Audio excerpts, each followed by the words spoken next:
Right, 7:44. Right now we're doing Blom Blom. This is a feature that we do every Friday. It's not an interview. I want to say this. This is not an interview. It's just a Blom Blom. And we talk about this and that. Ladies and gentlemen, today it's a special one.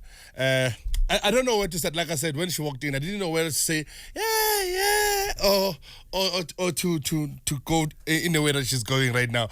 But you're not going to waste time. She's been on TV. You need JML.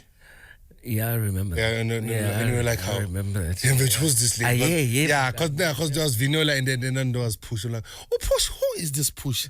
And then there's Pushie baby. And okay, this lady's beautiful. You know when you are young and you have a crush on TV, she was the crush on TV. Can you imagine? 6:30 Friday, you're chilling there like, how?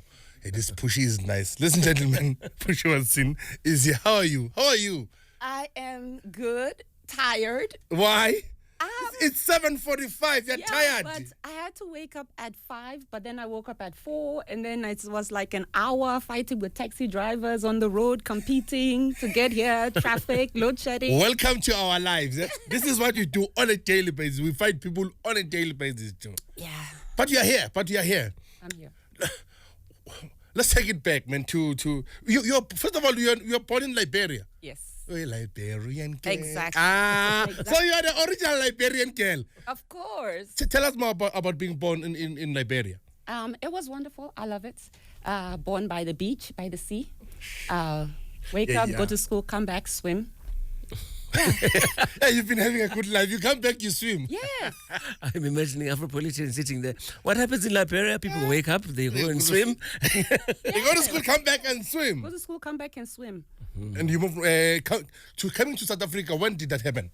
1995. Sure. So I left Liberia when I was 10 years old. I went to boarding school in Kenya.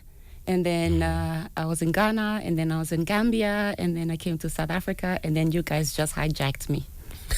It's our fault. All right, so tell us, you're coming to South Africa, so you've been to all these countries, and you bring all these experiences, and you get here because we've got this advantage that I don't have of looking at South Africa both as someone from here, but also who also remembers seeing it for the first time. Your impressions of South Africa when you first came here? You want the truth or the political? The truth. No. We're just blooming. Okay, the truth. So I came in 95. Obviously, apartheid had just ended. Yeah. And I thought, what a beautiful country. There's no place like this in Africa. It's so cosmopolitan. You know, you've got shopping malls and skyscrapers and highways, such great infrastructure. But nobody's enjoing it. Everybody's angry. Everybody's miserable. Nobody likes each other. Yep. So I'll enjoy it. That was my first impression. Many people don't know the side of you being a pastor. How did that happen? How? When? Why? Yeah, right? It's a calling. It's Yes. not something you choose. Sure. I wouldn't have chosen me. But, you know, I always say this is how they make them these days. This is what God is doing. Sure. You know, everybody says, you don't look like a pastor. I'm like, I know. But this is how they come right now. And God chose me. I was on TV. I was acting at the time. And God called me out of TV. You know, when it's time for you to move, God begins to shut doors.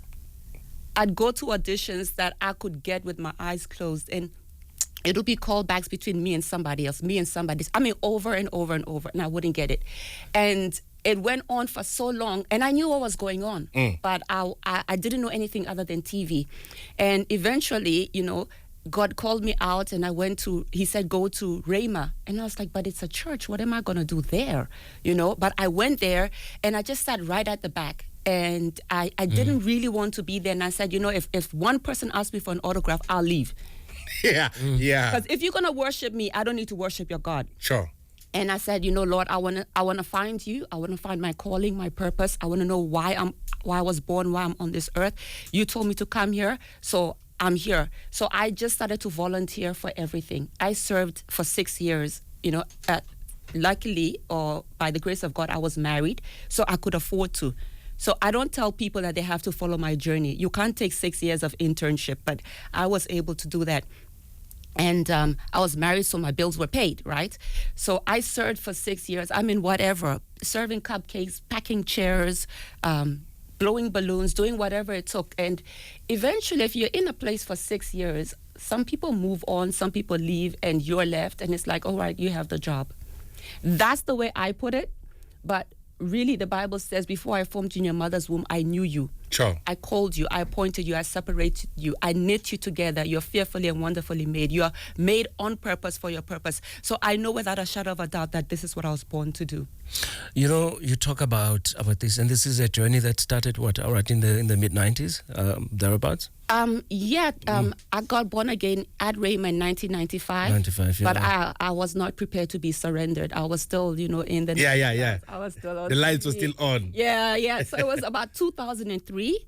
I say you get saved. So I was saved in 1995. In 2003, I was surrendered. I was like, I'm done. Have your way, God.